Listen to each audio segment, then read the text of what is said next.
پیارے دوستو، آج میں آپ کو لے چل رہا ہوں مدینہ کی زیارت پر۔ آپ کو مدینہ کی زیارت کرواؤں گا، بہترین مقامات کی۔ یہ دیکھیے باغ ہے، حضرت سلمان فارسی رضی اللہ تعالی عنہ کی باغ آپ دیکھ سکتے ہیں۔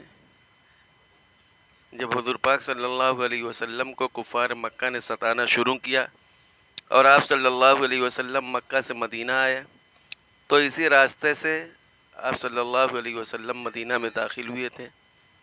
دیکھیے آج بھی یہاں آپ صلی اللہ علیہ وسلم کی اونٹنی کے پیر کے نشان ہیں، آپ دیکھ سکتے ہیں۔ یہ دیکھیے اونٹنی کے پیر کے نشان یہاں موجود ہیں، اور یہ دیکھیے باغ کھجور کی، اس میں عجوا کا درخت ہے اور بہت سارے آپ کو پیڑ ملیں گے۔ یہ دیکھیے مدینہ کا شہر،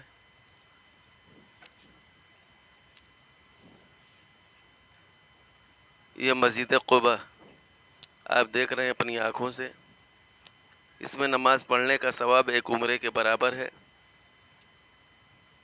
مسجد قباء دیکھیے اسلام کی پہلی مسجد ہے مسجد قباء، اس میں نماز پڑھنے کا ثواب بہت زیادہ ہے، ایک عمرے کے برابر ثواب ہے۔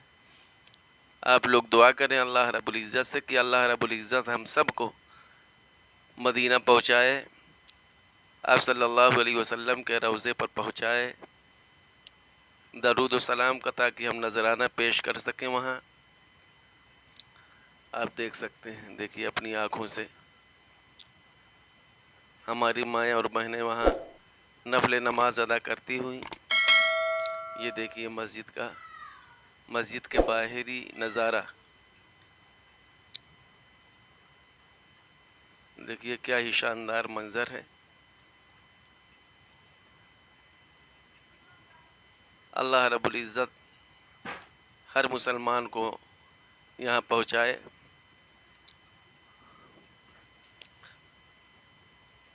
اگر آپ کے دل میں تڑپ ہوگی، اگر آپ کے دل میں یہ تمنا ہوگی کہ اللہ رب العزت ہم کو پہنچائے، مدینہ ہم کو دکھائے، تو اللہ رب العزت آپ کو ضرور مدینہ دکھائے گا۔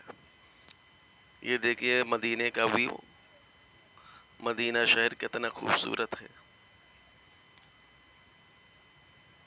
یہ دیکھیے صحابہ کرام کے اس میں گھر بھی موجود ہیں، اور سعودی حکومت نے دیکھیے اس کو باؤنڈری کروا دیا ہے۔ یہاں پر آپ کو صحابہ کے گھر دیکھنے کو ملیں گے۔ دیکھیے یہ یادگار کے طور پر نشانی ہے، یہ غالباً صحابہ ہی کرام کے گھر ہی ہوں گے۔ آپ دیکھ سکتے ہیں، دیکھیے جالی کے اندر پیک ہے، نو انٹری کا بورڈ یہاں لگا ہوا، آپ اس میں اندر نہیں جا سکتے، باہر ہی سے آپ دیدار کر سکتے ہیں، باہر ہی سے دیکھ سکتے ہیں۔ دیکھیے یہ صحابہ کرام کی یاد ہے، یادگار ہے۔ آپ دیکھیے کتنا پرسکون ماحول۔ شعب بن حرام، یہ بھی کسی صحابہ کا گھر تھا۔ یہ دیکھیے مدینہ کا پہاڑ، احد پہاڑ، جس کے بارے میں یہ فرمایا گیا ہے کہ یہ جنت کا پہاڑ ہے۔ اور دیکھیے احد پہاڑ کو آپ دیکھ سکتے ہیں۔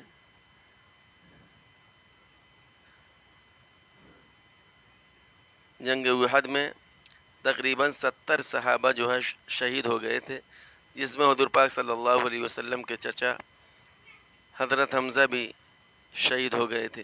حضور پاک صلی اللہ علیہ وسلم حضرت حمزہ رضی اللہ تعالی عنہ کی نعش مبارک پر کھڑے ہو کر یہ کہہ رہے تھے کہ اگر خدا نے مجھے جو قوت دی تو میں ایک کے بدلے میں 70 کا مسئلہ حل کر دوں گا۔ غیب سے آواز آئی تھی کہ میرے محبوب آپ یہ کیا کہہ رہے ہیں؟ وَإِنْ عَاقَبْتُمْ فَعَاقِبُوا بِمِثْلِ مَا عُوقِبْتُمْ بِهِ، اگر آپ کسی سے بدلہ لیں تو اتنا ہی بدلہ لیں جتنا کہ آپ کو تکلیف دی گئی ہے۔ جتنا کہ آپ کو ستایا گیا ہے، جتنا کہ آپ کو سزا دی گئی ہے۔ یہ دیکھیے مسجد علی، حضرت علی رضی اللہ تعالیٰ عنہ یہاں نماز پڑھتے تھے۔ یہ حضرت علی رضی اللہ تعالیٰ عنہ کی مسجد ہے۔ دیکھیے چھوٹا سا جو کمرہ ہے، اسی میں حضرت علی رضی اللہ تعالیٰ عنہ نماز پڑھا کرتے تھے، اللہ کو یاد کرتے تھے، اللہ کو پکارا کرتے تھے۔ آج بھی لوگ اس میں جاتے ہیں اور 2 رکعت نفل نماز ادا کرتے ہیں۔ نشانی کے طور پر اس کو باقی رکھا گیا ہے کہ اسی میں حضرت علی رضی اللہ تعالیٰ عنہ۔ اور یہ دیکھیے مسجد فاطمہ، اس میں بھی نماز پڑھنے کا بہت زیادہ ثواب ہے۔ اور یہ دیکھیے احد کا پہاڑ، احد کا پہاڑ آپ کی نظروں کے سامنے ہے۔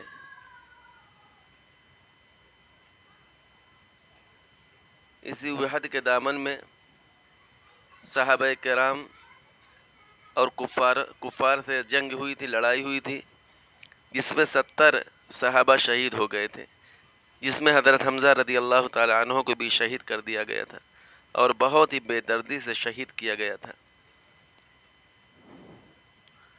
حضرت حمزہ رضی اللہ تعالیٰ عنہ کی لاش مبارک پر کھڑے ہو کر حضور پاک صلی اللہ علیہ وسلم نے ارشاد فرمایا تھا کہ اگر اللہ نے مجھے قوت دی اور غلبہ عطا فرمایا تو میں اپنے چچا کے بدلے 70 کا مسئلہ حل کر دوں گا۔